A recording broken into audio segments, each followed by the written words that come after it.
Hi, so this is part 2 of the previous video. So I talked about Delirium, so I can talk about Before I Fall. I loved this book. Oh my gosh. This person's face on it, which annoys me, but this book is seriously amazing. It blew me away.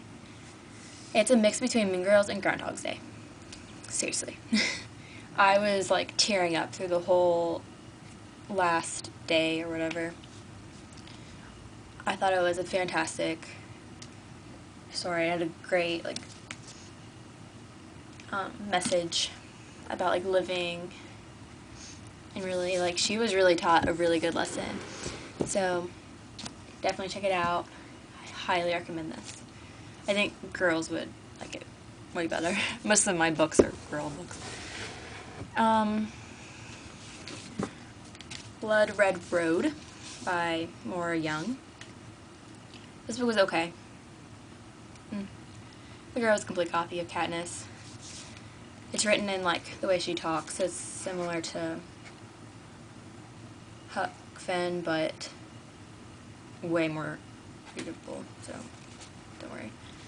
A lot of stuff happens. It seems, I think if you like Hunger Games, like Maze Runner, you could read this. It was definitely good, but I don't know. It just seemed like it was missing a little something. But I can't really put my finger on, so it's not a great review.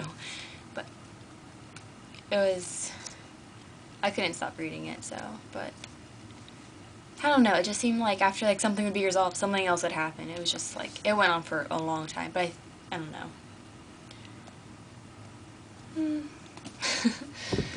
Read it if you want. Stay by Deb Coletti. I loved writing it. This is about a girl who's in an obsessive relationship where a guy's obsessed with her, and each chapter switches between when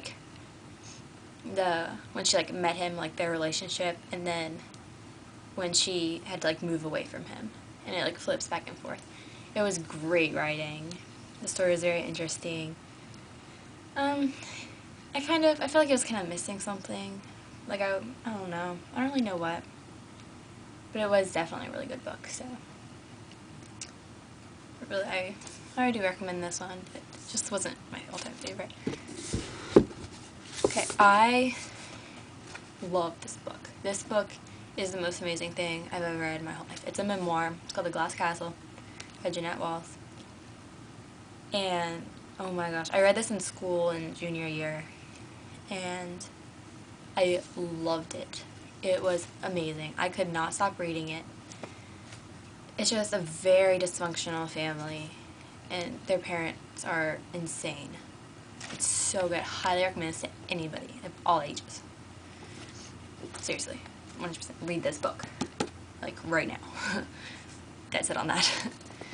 Two of my favorite books from early Foles. Loved this book. My whole family loves this book. It has a special place in my heart. And then The Outsiders. Read this in 7th grade.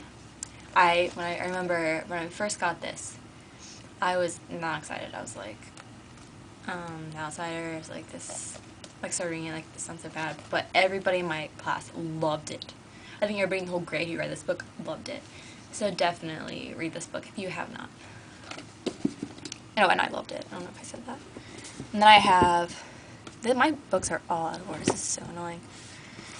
Oh my gosh. Sorry. So I have all of my Sarah Dessen books. I absolutely loved That Summer. I think it was fantastic, but I can relate to it a lot. Someone Like You was amazing. Oh my gosh, it's so good. Keeping the Moon, I couldn't relate to it that much. So, definitely not one of my favorites. Dreamland is the saddest book ever. It's definitely her most serious one. I recommend all of her books, by the way. This Lullaby, not my favorite. A lot of people love this one, but I was not a huge fan. 2 of them are missing, by the way.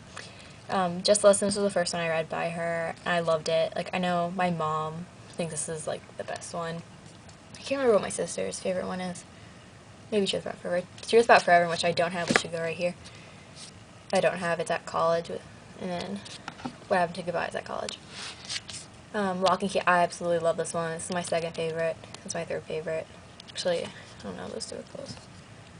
Second favorite, tied for third. And Along for the Ride, I really liked Along for the Ride.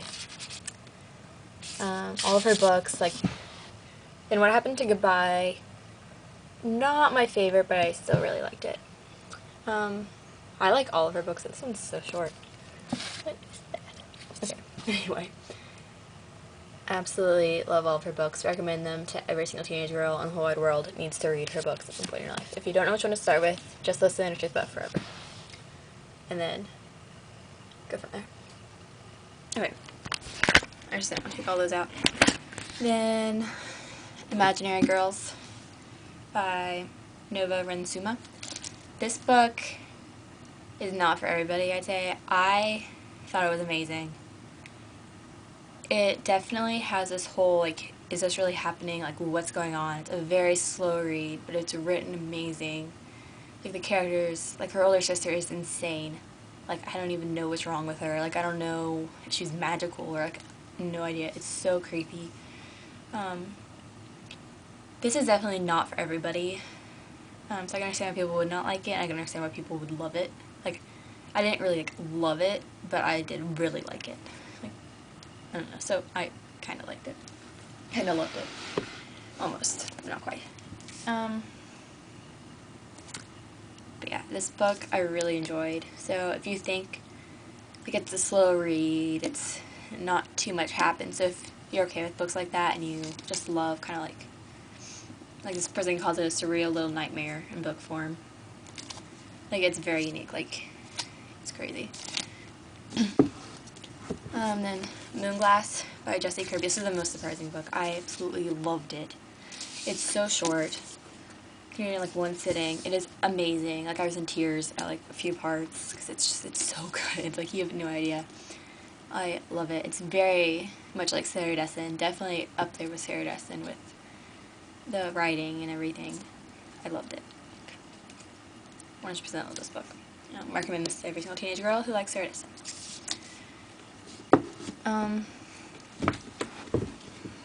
It's kind of a funny story.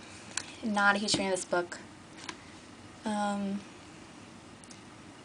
It's definitely a good book though, but something about it I just didn't really like that much. So I wouldn't really recommend it to people, but I'd be like, I mean, I'm not gonna, like, go to people and be like, don't read it, but I just, it's okay. It's interesting, I guess. I don't know, not my favorite, but a lot of people do like it, so I don't know what I missed. The unidentified. I thought this sounds so interesting. Like, this is what it says on the back, which I think is really cool sounding. Everyone knows we are being watched. It's not even something to be paranoid about. It's a fact. We'll be talking to a friend, and then all of a sudden, we're aware of, I don't know, being public. We start to say our lines too loud, waiting for the audience to laugh. Not for our friend to laugh, just the world. The world is watching. Somehow. And we want to entertain them. We want to be smart and funny, clever, witty, loved. We want to know someone cares. We know the sponsors care. They invest in the schools because they are about what we wear, what we listen to, what we watch, and what we're saying about what we wear, listen to, and watch. The world is a giant squinty eye, peeking in through the skylight, spying. Does that creep us out? No. We like the attention. I thought that sounds so interesting. It doesn't get any more interesting than that. It was, though, definitely an interesting story and concept, so I mean, if that intrigues you, you can read it, but I don't know. It's just very, very interesting. It's like there's schools in a mall, and I don't know. It was very interesting, but I was kind of expecting a little bit more than what's on the back, but the back is pretty much it. So, those are the books I have up here right now. Wait, I'm going to show you 3 books my sister got